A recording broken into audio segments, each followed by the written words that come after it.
I was a delayed reader, and it's hard for me to say exactly what made me become a reader. I know that it really wasn't until, really the end of 5th grade that I was reading with such fluency that I could read a whole novel and understand it and enjoy it and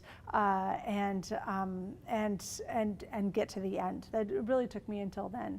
Maybe it was almost 6th grade actually, now that I'm thinking about it. Anyway. It didn't come naturally to me. My youngest child, my son, was also a delayed and reluctant reader. And for my son and for me, what brought us, what was able to bridge that gap was reading out loud and having books that we shared out loud.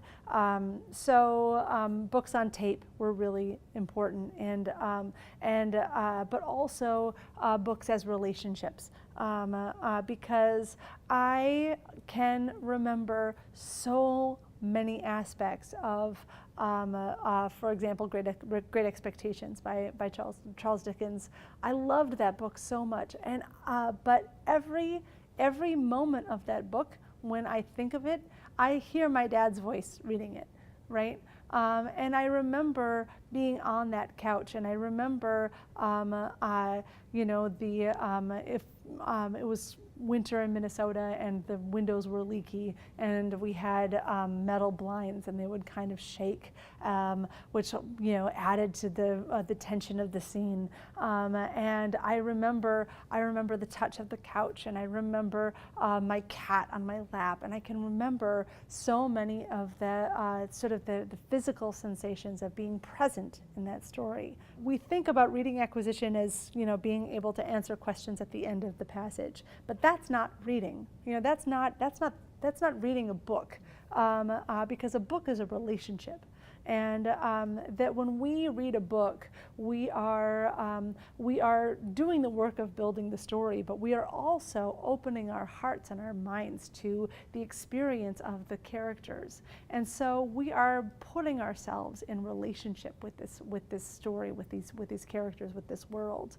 And so I think that for a kid who is really struggling with reading, I think that being one of the things to have them do in the meantime is to have books that are read to them, either by a parent or by a teacher, or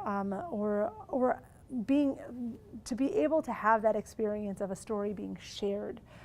Because then they are developing all of those great cognitive skills that we need to have in place in order to be good readers, to foreshadow and to make predictions, and to be wondering, and to be thinking backwards, right?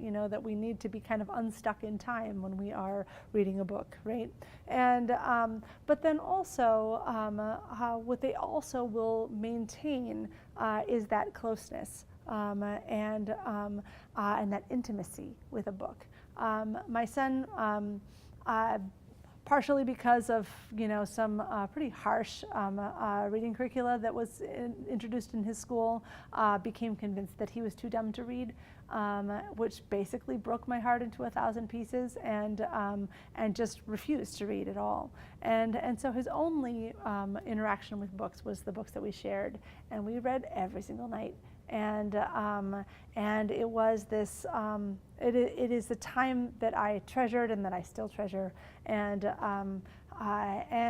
when he was ready, when he found the books that spoke to him, when he was able to turn to books as a way of being able to have a world that he could kind of control a little bit when middle school and everything else got to be kind of a lot, then all of those, then that closeness and the relationship and that knowledge of the relationship was in place.